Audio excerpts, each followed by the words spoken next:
ಆತ್ಮೀಯ ಪ್ರೇಕ್ಷಕರೇ ನಮಸ್ಕಾರ. ಆಲಿಸಿದ್ರಲ್ವ ಕ್ಲಾರಿನೆಟ್ನ ಮೇಲೆ ನಾದದ ಕೈಚಳಕವನ್ನು ನಮ್ಮಮ್ಮ ಶಾರದೆ ಉಮಾಮಹೇಶ್ವರಿ ನಿಮ್ಮೊಳಗಿಹ ನಾರಮ್ಮ ಎನ್ನುವಂಥ ಸುಮಧುರ ಗೀತೆಯನ್ನು ನುಡಿಸಿದ ಸಾಧಕರೊಬ್ಬರನ್ನ ಇವತ್ತು ನಿಮ್ಮೊಟ್ಟಿಗೆ ಮಾತನಾಡಿಸೋದಕ್ಕೆ ನಾನಿಲ್ಲಿ ಕೂತಿದ್ದೇನೆ.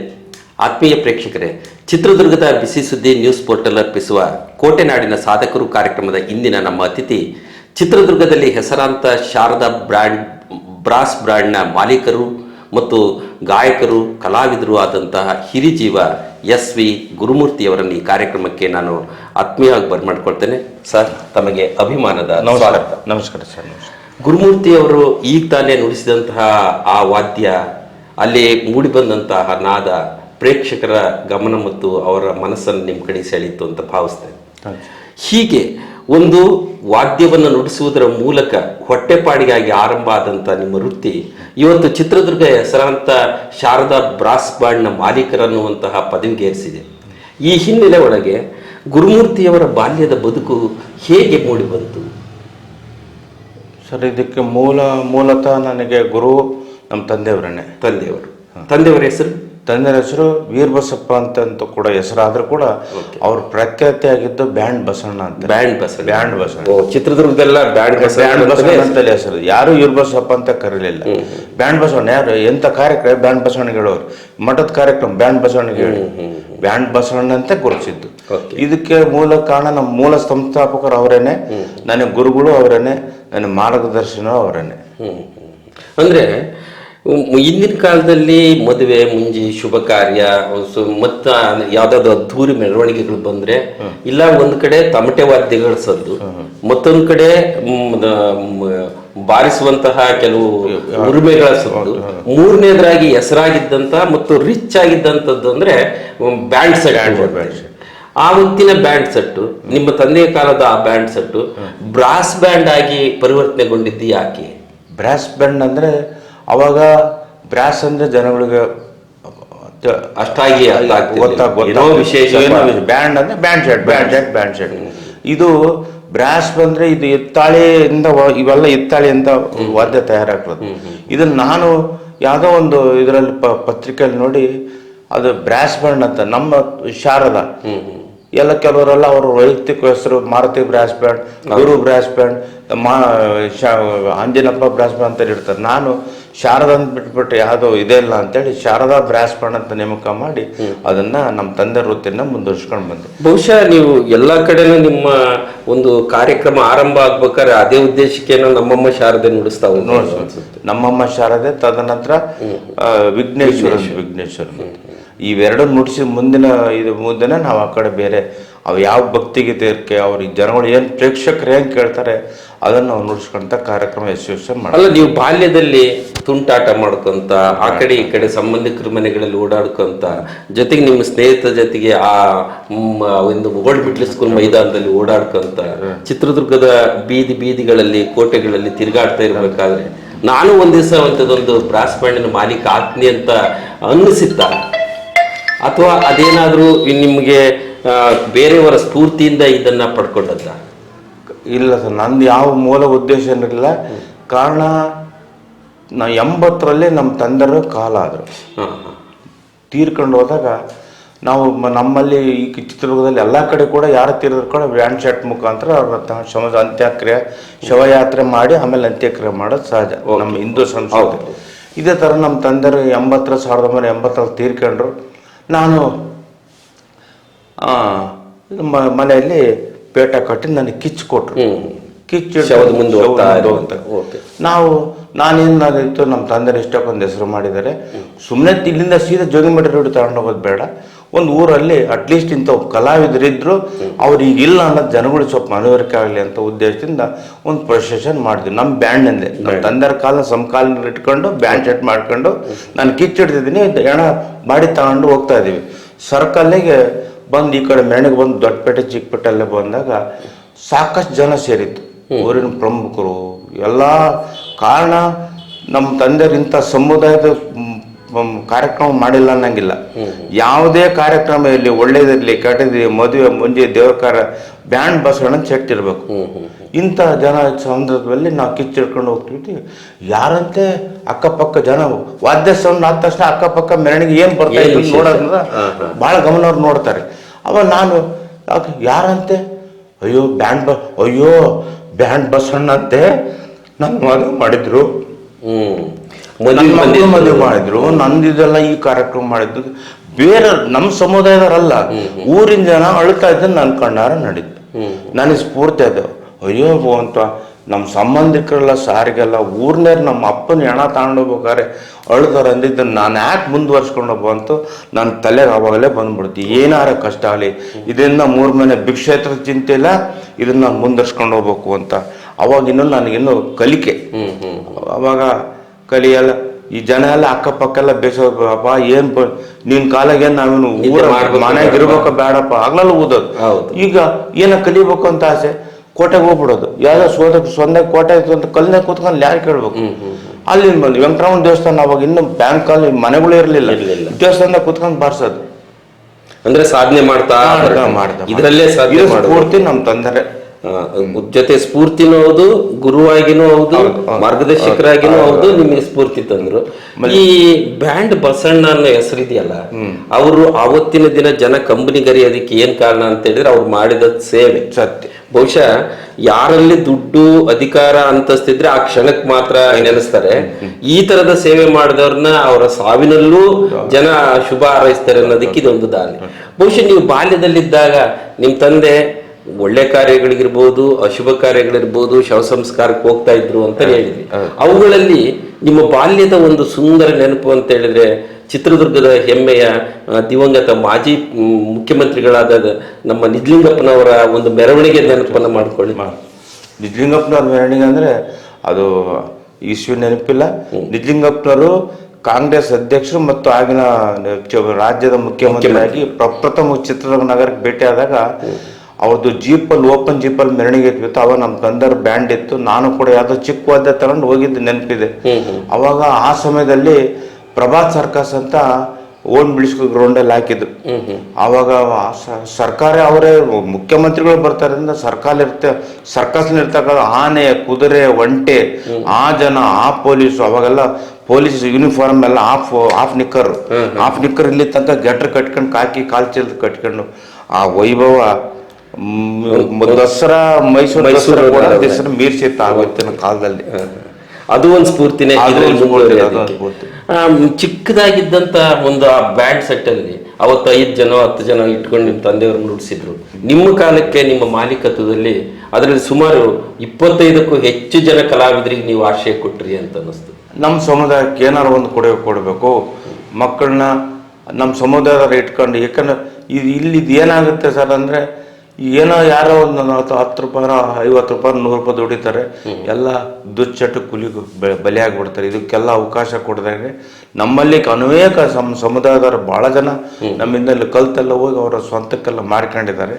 ಅವರು ಮಾಡ್ಕೊಂಡು ಜೀವನ ನಡೆಸ್ತಾ ಇದ್ದಾರೆ ಈ ವಾದ್ಯದ ಮುಖಾಂತರ.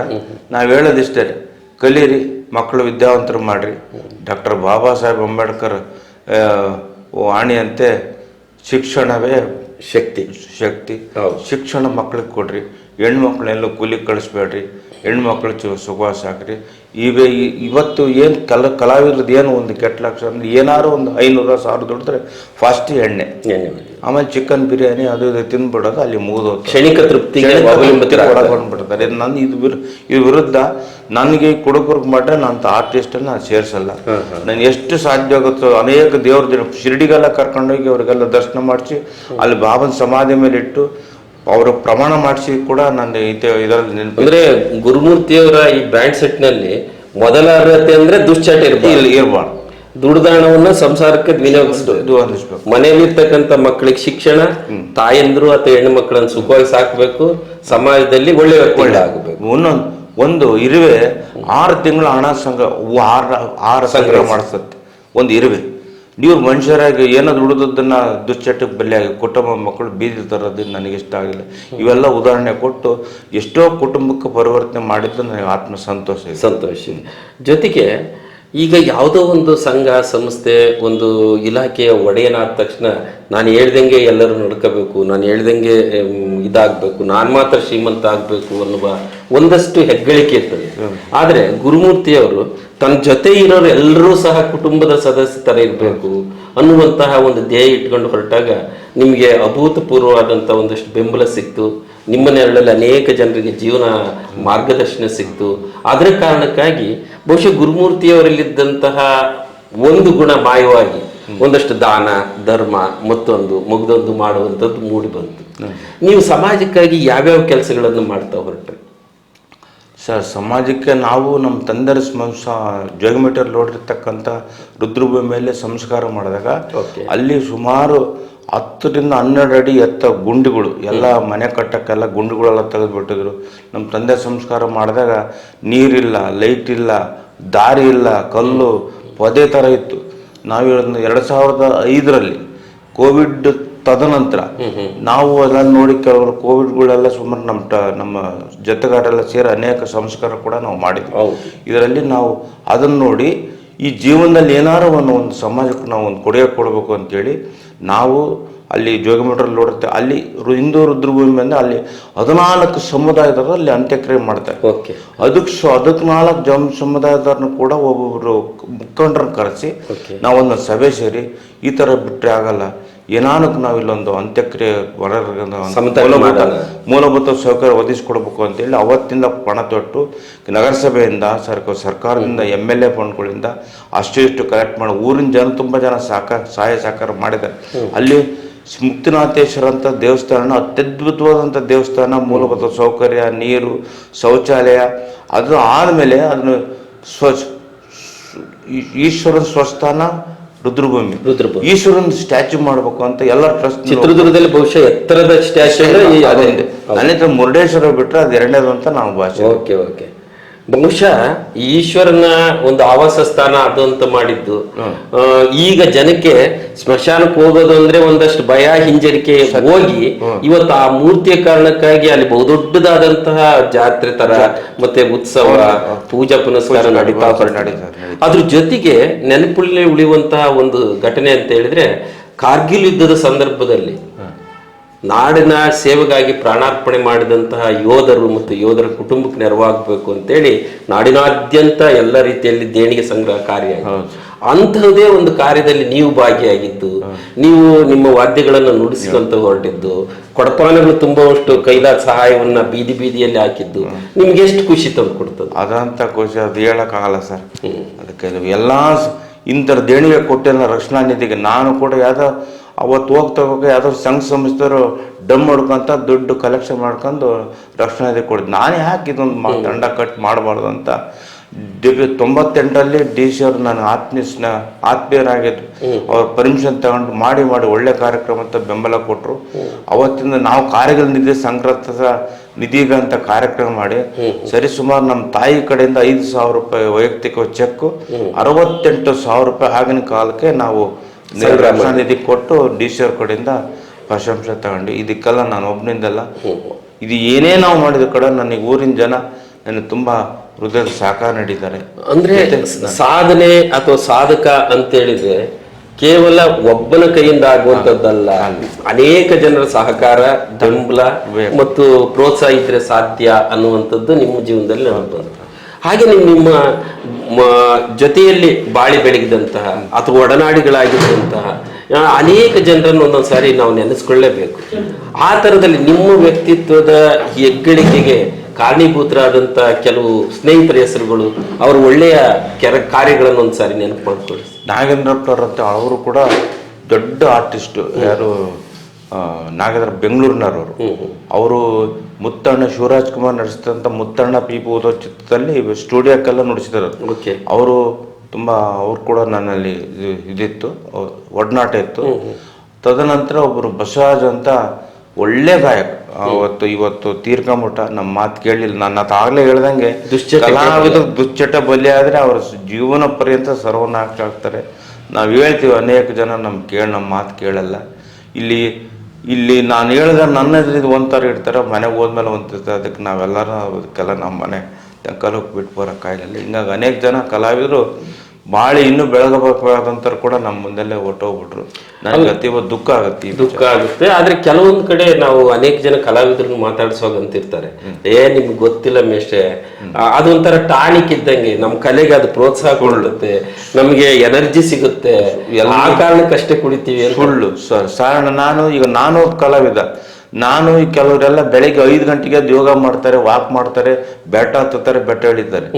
ನಾನು ಕೂಡ ಈ ವಾದ್ಯ ಇಟ್ಕೊಂಡಿದ್ದೆ. ನಂದು ಇದೊಂಥರ ಪ್ರಾಣಾಯಾಮ ಮಾಡ್ದಂಗೆ ನಾನು ಏನಾರು ನನ್ನ ಜೀವನದಲ್ಲಿ ಇವತ್ತೇನೋ ಯಾರೋ ನನ್ಗೆ ಬೇಸರ ಅನ್ಸಿದ್ರೆ ನಾನು ಯಾರ ಹತ್ರನೂ ಮಾತಾಡೋಕಲ್ಲ. ನಾನು ಆಫೀಸ್ ರೂಮಾಗ ಕೂತ್ಕೊಂಡು ನನಗೆ ಬೇಕಾದಂಥ ಹಳೆ ಚಿತ್ರಗಳು ಆಡ್ಕೊಂಡು ನಾನು ಇದನ್ನೆಲ್ಲ ಮರೆತು ಬಿಡ್ತೀನಿ. ಆಮೇಲೆ ನಾನು ಇವ್ರಿಗೆ ಹೇಳಿದ್ರೆ ನಾನು ಹೆಂಗಿರ್ಬೇಕು ಅಂತೇಳಿ, ಈಗ ನನಗೆ 69-70 ವರ್ಷ ಹತ್ರ ಬರ್ತಾ ಇದ್ದೀನಿ. ನಾನು ಹುಟ್ಟಿಂದ ಇಲ್ಲ ತನಕ ನಾನು ಒಂದು ಅಡಿಕೆ ಚೀಟಿ ಕೂಡ ನಾನು ತಿಂದಿಲ್ಲ, ಒಂದು ಬೀಡಿ ಇಲ್ಲ, ಸಿಗರೇಟ್ ಇಲ್ಲ. ನಿಮ್ಮ ಸ್ನೇಹಿತರೆಲ್ಲ ನಿಮ್ಮನ್ನ ಸುಳ್ಳು. ಅದಕ್ಕೆ ನಾನೀಗ ಅವ್ರಿಗೆ ಮಾದರಿಯಾಗಿ ನಾನು ಇದನ್ನಲ್ಲ.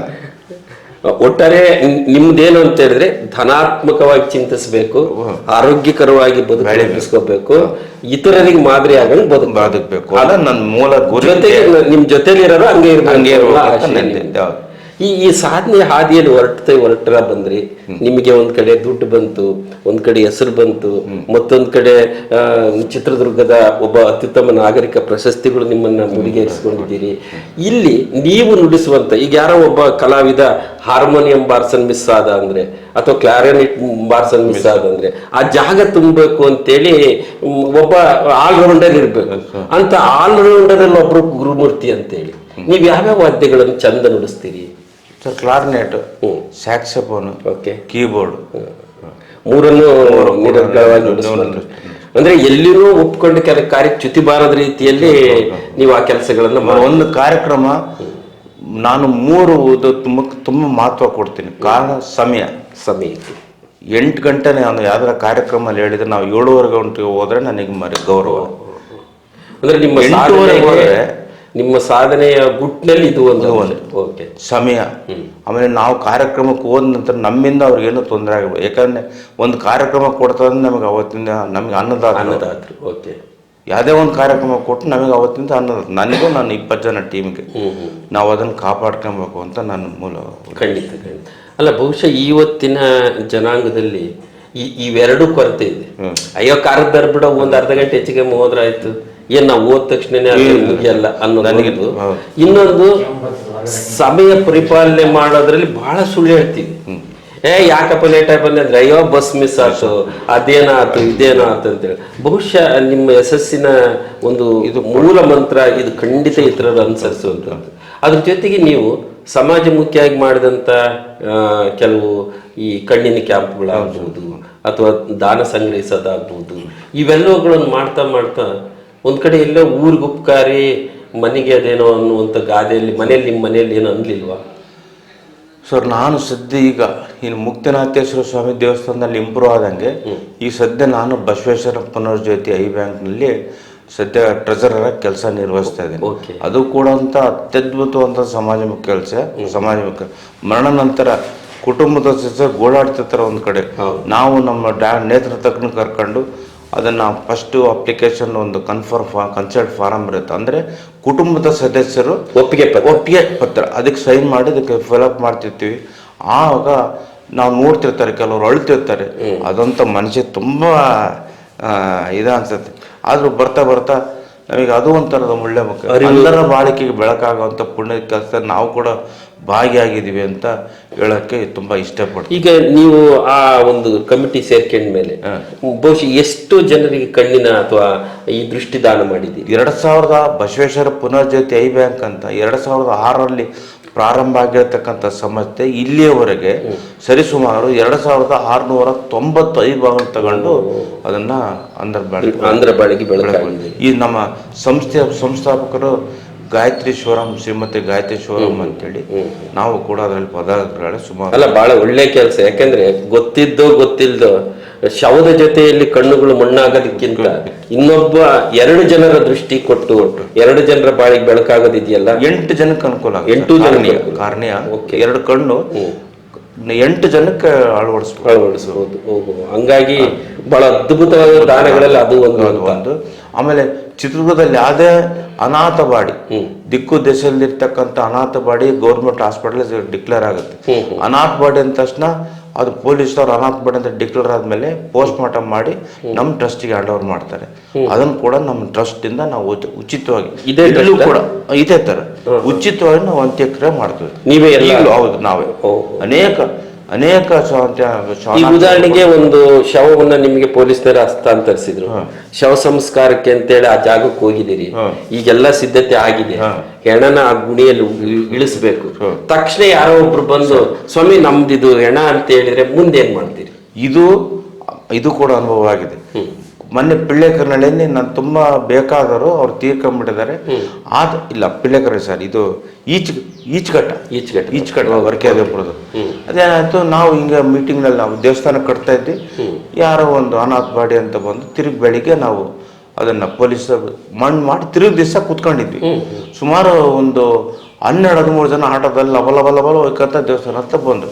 ನಾವು ಯಾಕೆ ಏನಂತ, ಇಲ್ಲ ಸರ್ ನೆನ್ನೆ ಯಾವುದೋ ಮಣ್ಣು ಮಾಡಿದ್ರಲ್ಲಿ. ಎಲ್ಲಿ? ಇಲ್ಲೇ. ಯಾರು ನೀವು? ಇಲ್ಲ. ಸರಿ, ಅವ್ರನ್ನೆಲ್ಲ ಸಮಾಧಾನ ಪಡಿಸಿ ನೀರು ಕುಡಿಸಿ ದೇವಸ್ಥಾನದಾಗ ಕುಂದಿರ್ತೀವಿ, ತೋರಿಸ್ತೀವಿ.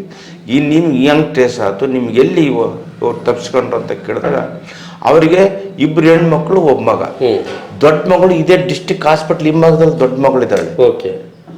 ಚಿಕ್ಕ ಮಗಳು ಗಾರಿಹಟ್ಟಿಲಿದ್ದಾಳೆ. ಇಬ್ಬರಿಗೂ ಗೊತ್ತಿಲ್ಲ. ಮಗ ಹಳ್ಳಿಯಲ್ಲಿ ತೋಟ ಕೆಲಸ ಮಾಡ್ತಾನೆ, ತೋಟದಾಗ ನೋಡ್ಕೊಂತಾನೆ. ಆ ಹುಡುಗಿ ಅಂತ ತಿಳ್ಕೊಂಡದಾನೆ ನಮ್ಮಪ್ಪ ದೊಡ್ಡಕ್ಕ ಮನೆಗೆ ಹೋಗಿತ್ತು ಅಂತ ತಿಳ್ಕೊಂಡದಾನೆ. ದೊಡ್ಡಕ್ಕೆ ಅಂತ ತಿಳ್ಕೊಂಡದೆ ನಾನು ತಂಗಿ ಮನೆಗೆ ಹೋಗಿದ್ರು ಅಂತ ತಿಳ್ಕೊಂಡದೆ. ಹಿಂಗ ಅದು ಆಧಾರ್ ಕಾರ್ಡ್ ಇಲ್ಲ, ಫೋನ್ ನಂಬರ್ ಇಲ್ಲ, ಬಿಟ್ಟು ಎಲ್ಲ ತಿಳ್ಕೊಂಡು 15 ದಿವಸ ಹಿಂಗ್ ತಿಳ್ಕೊಂಡು 15 ದಿವಸ ಆಗ್ಬಿಡ್ತು. ಇಲ್ಲಿ ಪೊಲೀಸ್ ಡಿಪಾರ್ಟ್ಮೆಂಟ್ ಇಂದ ಇದ್ರ ಪ್ರಕಾರ 15 ದಿವಸದ ತನಕ ಎಲ್ಲಾ ಪೊಲೀಸ್ ಕಂಪ್ಲೇಂಟ್ ಕೊಟ್ಟಿರ್ತಾರೆ. ಎಲ್ಲ ನಮ್ಮ ತಂದೆ ಕಾಣೆ ಆಗಿದ್ದಾರೆ, ನಮ್ಮ ತಾಯಿ ಕಾಣೆ ಆಗಿದ್ದಾರೆ. 15 ದಿವಸ ಮತ್ತೆ ಟ್ರೇಸ್ ಆಗಿಲ್ಲ, ಇವರು ಕಂಪ್ಲೇಂಟ್ ಕೊಟ್ಟಿಲ್ಲ. ಆಮೇಲೆ 15 ದಿವಸ ಆದ್ಮೇಲೆ ಅವ್ರಿಗೆ ಅನಾಥ ಬಾಡಿಯಿಂದ ಡಿಕ್ಲೇರ್ ಮಾಡಿ ಪೋಸ್ಟ್ ಮಾರ್ಟಮ್ ಮಾಡಿ ಅದನ್ನು ನಾವು ಪೋಸ್ಟಲ್ ಮಕ್ಕಳು ಸೇರಿಸ್ಕೊಂಡು ಅದನ್ನು ಅಂತ್ಯಕ್ಕೆ ಮಾಡಿದ್ವಿ. ಇದು ಪದ್ಧತಿ ಇರೋದು. ತಿರುಗಿ ದಿವಸ ಬಂದಾಗ ನಮಗೆ ತುಂಬ ದುಃಖ ಆಯಿತು. ಸರಿ, ನೀವು ಯಾಕೆ ನೋಡ್ಕೊಳ್ಳಿಲ್ಲ ಅಂತ. ಇಲ್ಲ, ನಾವು ನಮ್ಮ ಅಪ್ಪ ನಮ್ಮ ಅಕ್ಕರ ಮನೆಯಲ್ಲಿ ಅಂತ ನಾವು ತಿಳ್ಕೊಂಡಿದ್ವಿ, ನಮ್ಮ ತಂಗಿ ಮನೆಯಲ್ಲಿ ಇದ್ರು ಅಂತ ತಿಳ್ಕೊಂಡು ಹಿಂಗಾಗಿದೆ ಆಯಿತು, ಈಗ ಆಗೋಗ್ಬಿಡ್ತಪ್ಪ. ನೀವು ನಿಮ್ಮದು ಎತ್ತವರು ಆಗಿದ್ರು ಕೂಡ ಭಗವಂತ ಆ ಭಾಗ್ಯ ನಮಗೆ ಕೊಟ್ಟಿದ್ದಾಳೆ, ಇನ್ನು ಮುಂದಿನ ಕಾರ್ಯ ನೀವು ಮಾಡಿಕೊಡ್ರಿ ಅಂತೇಳಿ ಕರ್ಕೊಂಡೋಗಿ ಸಮಾಜ ತೋರಿಸಿ ಪೂಜೆ ಪುರಸ್ಕಾರ ಮಾಡಿ ಅವ್ರನ್ನ ಸಮಾಧಾನ ಮಾಡಿ ಕಳಿಸಿ. ನೋಡಿ, ಅದು ಥರದ ಸೇವೆ. ಅದು ಅನೇಕ ಇಂಥವು ಆಗಿರ್ತವೆ.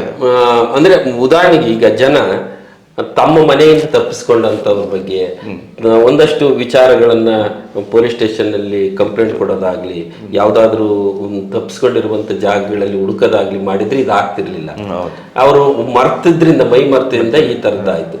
ಈಗ ಇಷ್ಟೆಲ್ಲ ಮಾಡ್ತಾ ಮಾಡ್ತಾ ನಿಮ್ಮ ಕ್ಲಾರೆಟ್ವಾದನದ ಈ ಒಂದು ಅನೇಕ ಕಡೆಗಳಲ್ಲಿ ನುಡಿಸಿದ ಭಕ್ತಿಗೀತೆ ಇರ್ಬೋದು, ಈ ಹೊತ್ತಿನ ಶೃಂಗಾರ ಗೀತೆ ಇರ್ಬೋದು, ಅಥವಾ ಪ್ಯಾಷನ್ ಗೀತೆಗಳಿರ್ಬೋದು, ರೊಮ್ಯಾಂಟಿಕ್ ಗೀತೆಗಳಿರ್ಬೋದು, ನಿಮಗೆ ಖುಷಿ ಕೊಟ್ಟಂತಹ ಒಂದು ಹಾಡನ್ನ ಮತ್ತೊಮ್ಮೆ ನಮ್ಮೊಂದಿಗೆ ನುಡಿಸಿ.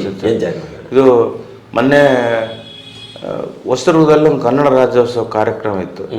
ಅವತ್ತು ಅಲ್ಲಿ ಹೋದಾಗ ಆ ಕಮಿಟರೆಲ್ಲ ಬಂದು, ಇಲ್ಲ ಈ ಥರ ಕಾರ್ಯಕ್ರಮ ಮಾಡ್ತಾ ಇದ್ವಿ, 70ನೇ 70ನೇ ವರ್ಷದ್ದು ನೀವು ಬರಲೇಬೇಕು ಅಂತ ಹೋದಾಗ ನಮಗೆ ಗೊತ್ತಿಲ್ಲ ಇವರು ಜೂನಿಯರ್ ರಾಜ್ಕುಮಾರ್ ಜೂನಿಯರ್ ಪುನೀತ್ ರಾಜ್ಕುಮಾರ್ ಕರೆಸ್ಬಿಟ್ಟಿದ್ರು ಅಲ್ಲಿ ವಸ್ತ್ರದಲ್ಲಿ. ನಮ್ದು ಆರ್ಕೆಟ್ ಅವರು ಜೂನಿಯರ್ ರಾಜ್ಕುಮಾರ್ ಜೀಪ್ನಲ್ಲಿದ್ದರು, ಕೈ ಅಂತಂತ ನಾವು ಆಡ್ತಕ್ಕಂಥ ಆಟಗಳು ಕೇಳ್ಬಿಡ್ತು. ನಾನು ಅವ್ರನ್ನ ಯಾಕೆ ಕರೆಸಿ ಆಡಿಸ್ಬಾರ್ದಂತ ಅವ್ರಿಗೆ ಕೆಳಗೆ ಇಳಿಸಿ ಅವ್ರಿಗೆ ಮೈಕ್ ಕೊಟ್ಟು ಜೀಪ್ನ ಮುಚ್ಚಿಟ್ಟು ಅವ್ರಿಗೆ ಮೈಕ್ ಕೊಟ್ಟು ಆಡಿಸ್ದೆ. ನಾವು ಆಡುವ ನುಡಿಯ ಗಂಧದ ಗುಡಿ ಅಂತ ಅದನ್ನು ನಾನು ಕ್ಲಾರ್ನೆಟ್ ನೋಡಿ. ಖಂಡಿತ ಅದ್ಭುತವಾದಂತಹ ಒಂದು ರಾಷ್ಟ್ರದ ಗೀತೆ ಅದು, ನಾಡು ನುಡಿ ಬಗ್ಗೆ ಇರ್ತಕ್ಕಂಥ ಒಂದು ಒಳ್ಳೆ ಇದನ್ನ ಸುಮಧುರ ಗೀತೆ. ಹಾಡಿರ್ತಕ್ಕಂಥ ಗಾಯಕರು ದಿವಂಗತ ಡಾಕ್ಟರ್ PB ಶ್ರೀನಿವಾಸ್ ಸರ್, ಅದನ್ನ ತಂದ್ರೆ ರಾಜ್ಕುಮಾರ್ ಕೂಡ ಆಡಿದ್ದಾರೆ. ಅದು ದೇಶ ನುಡಿ ಗೀತೆ, ಅದು ತುಂಬಾ ಅದ್ಭುತವಾದ ಗೀತೆ. ನಾನು ನುಡಿಸ್ತೇನೆ, ಅದು ಒಂದು ನುಡಿ ನುಡಿಸ್ತೇನೆ. ಓಕೆ.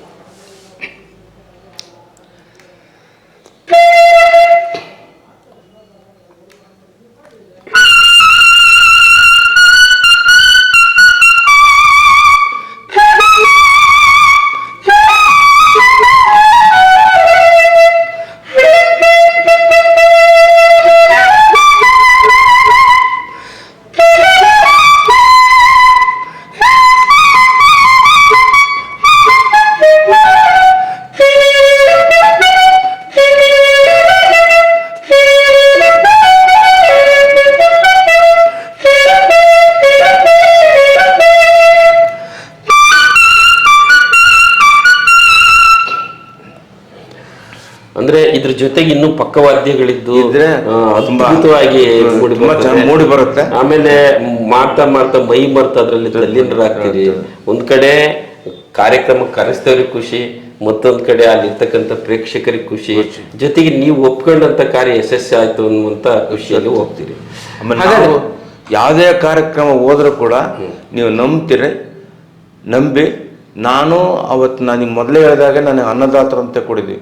ನಾನು ಅಲ್ಲಿ ಅವ್ರಿಗೆ ನಮಸ್ಕಾರ ಮಾಡಿ ದೂರ ಬಂದು, ಅದು ದೇವಸ್ಥಾನ ಇರ್ಬೋದು, ಆ ಮದುವೆ ಮನೆ ಇರ್ಬೋದು, ಯಾವುದೇ ಸಮಾರಂಭ ಆ ಕಡೆ ದಿಕ್ಕಿಗೆ ಪೂರ್ವಜಿತ ಇದನ್ನ ಮಾಡಿ ನಾನು ಆ ಕುಟುಂಬದವರಿಗೆ ಪರಮಾತ್ಮ ಆ ಕುಟುಂಬಕ್ಕೆ ಒಳ್ಳೇದು ಮಾಡಿ ನಾನು ಬೇಡ್ಬಾರ್ದು. ಇದು ನನ್ನ ಆದ್ಯ ಕರ್ತವ್ಯ. ನೀವು ನಡೆಸ್ಕೊಂಡು ಬಂದಿರುವಂತ ಒಂದು ಪದ್ಧತಿ.